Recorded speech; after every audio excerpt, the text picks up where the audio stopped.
Bonsoir à toutes et à tous, bienvenue sur Jutki-Foot International, la chaîne où l'on analyse le football caribéen, régional et mondial avec sérieux, passion et profondeur. Aujourd'hui, nous allons parler d'un match qui peut entrer dans l'histoire du football haïtien. Un match qui dépasse les simples 90 minutes. Un match qui représente une génération entière, un rêve collectif et une opportunité unique. Haïti U17 contre Guatemala U17 dans le cadre des éliminatoires du championnat U17 de la CONCACAF, qualificatif pour la Coupe du Monde U17 de la FIFA Qatar 2026. Ce mardi 10 février 2026, à l'Estadio Cementos Progreso de Guatemala City, les jeunes grenadiers jouent non bien plus qu'un match. Ils jouent une finale. Une vraie. Une finale à l'extérieur. Une finale sous pression maximale. Et une finale où seule la victoire compte. Dans cette vidéo, nous allons analyser en profondeur le contexte, les enjeux, les forces et faiblesses des deux équipes, la tactique probable, les joueurs clés, les scénarios possibles, et surtout, ce que ce match représente pour le football haïtien. Installe-toi bien parce que cette analyse est dense, complète et essentielle. 1. Le contexte général. Une finale avant l'heure. Pour bien comprendre l'importance de ce match, il faut revenir au format de ces éliminatoires U17 de la CONCACAF. Dans ce tournoi, seul le premier de chaque groupe se qualifie directement pour la Coupe du Monde U17. Pas de barrage, pas de deuxième chance, pas de calcul compliqué. Tu finis premier, tu vas au mondial. Tu finis deuxième, tu es éliminé. Dans le groupe C, 4 équipes sont engagées. Guatemala, Haïti, Antigua et Barbuda, Grenade. Après 2 journées, le classement est sans appel. Guatemala est premier avec 6 points, 9 buts marqués, 0 encaissés, différence de plus 9. Haïti est deuxième avec 6 points également, 9 buts marqués, 1 encaissé, différence de plus 8. Les deux équipes ont donc le même nombre de points, mais le Guatemala possède une meilleure différence de buts. Ce détail change tout. Un match nul suffit au Guatemala. Haïti doit gagner. Et cela dans un stade guatémaltèque, face à une équipe qui n'a encaissé aucun but depuis le début du tournoi. 2. Le parcours d'Haïti, solide, spectaculaire, mais pas parfait. Regardons maintenant le parcours de la sélection haïtienne U17 dans ses éliminatoires. Premier match, Haïti 5-1 Grenade. Une victoire large, maîtrisée, avec une attaque tranchante et une grande variété dans les buts. Haïti a immédiatement montré qu'elle n'était pas venue pour faire de la figuration. Deuxième match, Haïti 4-0, Antigua et Barbuda. Un match plus tactique, plus sérieux, plus mature. Des buts de Julien Casillas, Massena Prophète, d'Henrique Dalcé. Plus un but contre son camp adverse. Une prestation collective très propre. En 2 matchs, 9 buts marqués, 1 but encaissé. Une attaque fluide, une défense globalement solide, une confiance visible. Mais attention, le seul but encaissé peut coûter une qualification. Voilà la dure réalité de ce format. 3. Le Guatemala. Solide, discipliné, impénétrable. En face, le Guatemala avance avec une autre philosophie. 2 matchs, 2 victoires. 9 buts marqués. 0 but encaissé. Mais surtout, une équipe très structurée, très disciplinée, qui sait fermer le jeu. Le Guatemala n'a pas besoin de briller, il n'a pas besoin d'attaquer à tout prix. Un match nul lui suffit.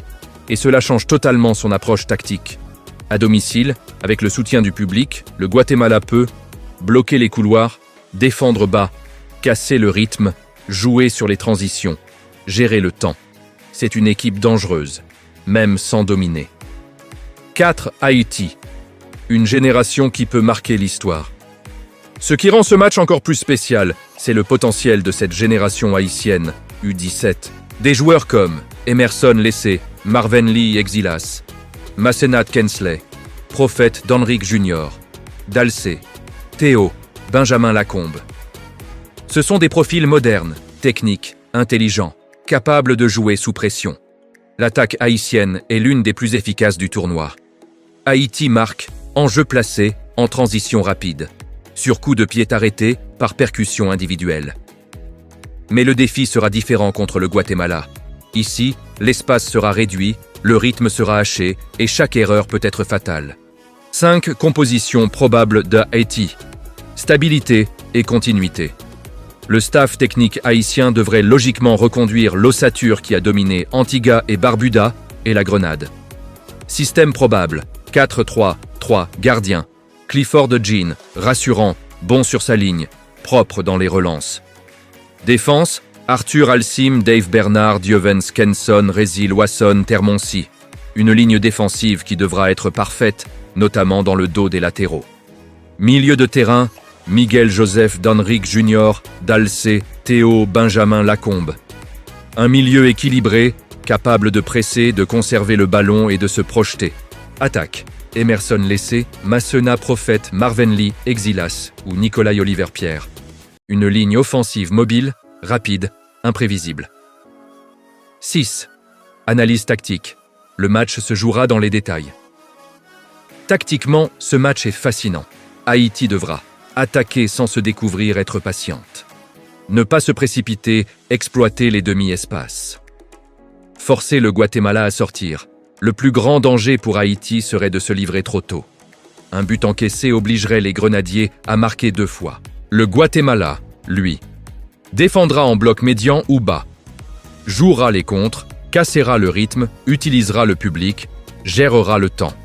C'est un match d'intelligence autant que de talent. 7. L'historique.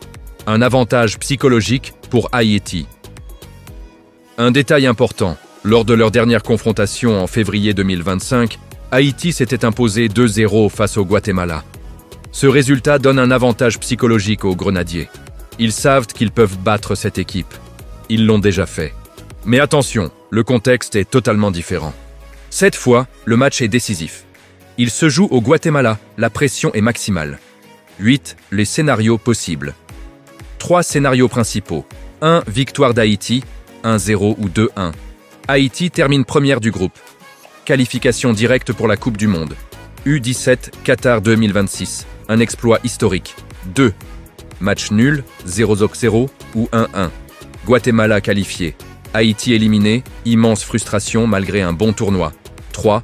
Victoire du Guatemala. Qualification logique du pays hôte, Haïti quitte la compétition avec des regrets. 9 CE match dépasse le football. Ce match n'est pas seulement un match de jeunes, il représente l'avenir du football haïtien, la crédibilité des centres de formation, l'espoir d'un pays souvent privé de joie sportive. Une vitrine mondiale, se qualifier pour une Coupe du Monde, U17 c'est attirer des recruteurs, donner de la visibilité aux joueurs, inspirer toute une génération. 90 minutes pour l'histoire. Ce mardi 10 février 2026, à 20h d'Haïti. Les Grenadiers U17 ont rendez-vous avec leur destin. Ils savent ce qu'ils doivent faire. Ils connaissent l'enjeu. Ils ont le talent. Ils ont l'expérience. Il ne manque plus qu'une chose. Le résultat. Et voilà, nous y sommes. Après avoir analysé le contexte, les chiffres, les forces en présence, les choix tactiques et les scénarios possibles, il ne reste plus qu'une seule vérité.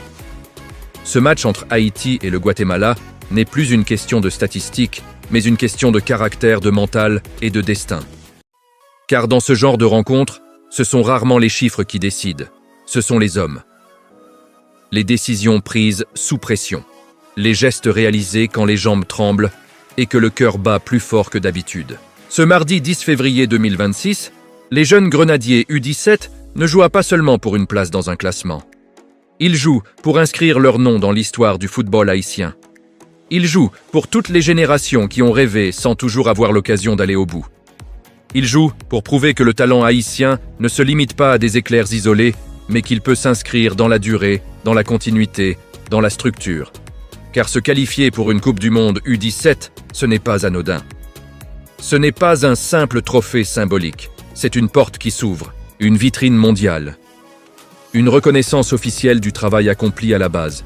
C'est la preuve que, malgré les difficultés, malgré le manque de moyens, malgré les obstacles logistiques et structurels, Haïti continue de produire des joueurs, des équipes et des rêves crédibles. Mais le football est cruel. Et ce format de compétition l'est encore plus. 2 équipes avec 6 points. 2 attaques à 9 buts. 2 trajectoires solides. Et pourtant, une seule place pour le Qatar. Une seule, Pas de rattrapage, pas de consolation, pas de « vous avez bien joué ». Juste une ligne dans l'histoire, qualifié ou éliminé. Haïti le sait, le staff le sait, les joueurs le savent. C'est pourquoi ce match exige une maturité rare pour des garçons de 16 ou 17 ans. Il faudra résister à la pression du stade, résister à l'envie de se précipiter, résister aux provocations, aux pertes de temps, aux fautes intelligentes, aux moments d'injustice arbitrale. Il faudra accepter de souffrir, accepter que le ballon ne soit pas toujours haïtien, accepter que le but puisse tarder à venir. Et dans ces moments-là, c'est la tête qui fera la différence. La capacité à rester fidèle au plan de jeu, à se parler, à se replacer, à continuer d'y croire même à la 70e, à la 80e, à la 90e minute. Parce que l'histoire du football est remplie de matchs où tout semblait perdu jusqu'à ce qu'un éclair surgisse, un appel dans le dos, une frappe déviée, un coup franc, un corner, un instant de génie. C'est là que les leaders doivent émerger. Pas seulement ceux qui marquent, mais ceux qui rassurent, ceux qui organisent, ceux qui élèvent le niveau collectif. Un milieu qui calme le jeu, un défenseur qui gagne un duel décisif, un gardien qui sort l'arrêt qu'il faut au bon moment. Dans ces matchs, chaque détail compte, chaque duel aérien, chaque deuxième ballon, chaque transition mal gérée peut coûter une Coupe du Monde. Mais ce que cette génération haïtienne a montré jusqu'ici mérite le respect. Elle a montré du jeu. Elle a montré de l'audace. Elle a montré de la discipline. Elle a montré qu'elle savait gagner sans paniquer. Et surtout, elle a montré qu'elle pouvait marquer, beaucoup, contre différents profils d'adversaires, de différentes manières. Ce n'est pas un hasard, c'est le fruit d'un travail. Face à eux, le Guatemala n'est pas un obstacle insurmontable. C'est une équipe solide, organisée, réaliste, mais pas invincible. Elle sait défendre, oui. Elle sait gérer, oui. Mais elle n'a pas encore été réellement mise sous pression. Elle n'a pas encore été obligée de courir après le score. Et c'est là que réside peut-être la clé de ce match. Marquer en premier. Forcer le Guatemala à sortir de sa zone de confort. Lui imposer un scénario qu'il n'a pas encore connu dans ce tournoi. Mais même si cela n'arrive pas, même si le match est fermé, même si le temps s'étire et que le tableau d'affichage reste figé, Haïti devra rester fidèle à son identité. Jouer avec courage, jouer avec intelligence, jouer avec patience. Car parfois, le football récompense ceux qui y croient jusqu'au bout. Quoi qu'il arrive au coup de sifflet final, cette équipe aura déjà envoyé un message fort. Le message que le football haïtien est vivant, qu'il se renouvelle, qu'il progresse, et que son avenir ne se limite pas à l'espoir, mais à la possibilité réelle. Mais bien sûr, soyons honnêtes, la qualification changerait tout. Elle donnerait une autre dimension à ce parcours. Elle transformerait un bon tournoi en un moment historique. Alors ce soir, les Grenadiers U17 ne seront pas seuls. Ils auront avec eux les regards d'un peuple, les prières des supporters, l'espoir silencieux de tous ceux qui aiment ce sport. Chaque touche de balle, chaque course, chaque frappe sera chargée de sens. Parce que le football, à ce niveau-là, n'est jamais seulement un jeu. Et nous, ici, sur Jude Qui Foot International, nous serons là pour analyser, pour raconter, pour transmettre. Parce que ces moments-là méritent d'être documentés, méritent d'être compris, méritent d'être célébrés. Alors, que le meilleur gagne, que le football parle, et surtout que ces jeunes joueurs se souviennent toute leur vie qu'ils ont eu l'occasion, ce soir-là, de toucher du doigt l'histoire. Et ça, personne ne pourra jamais leur enlever. Merci d'avoir suivi cette analyse sur Jude Qui Foot International. Abonne-toi, partage et reste connecté. Parce que le football haïtien a encore beaucoup d'histoires à raconter. Sur Jude Qui Foot International, nous suivrons ce match minute par minute, émotion par émotion. Si tu as aimé cette analyse, n'oublie pas de t'abonner, de liker et de partager la vidéo. Dis-moi en commentaire, crois-tu à la qualification d'Haïti? Quel joueur peut faire la différence ce soir? Merci d'avoir regardé Jude Qui Foot International. À très bientôt, et que l'histoire s'écrive en rouge et bleu.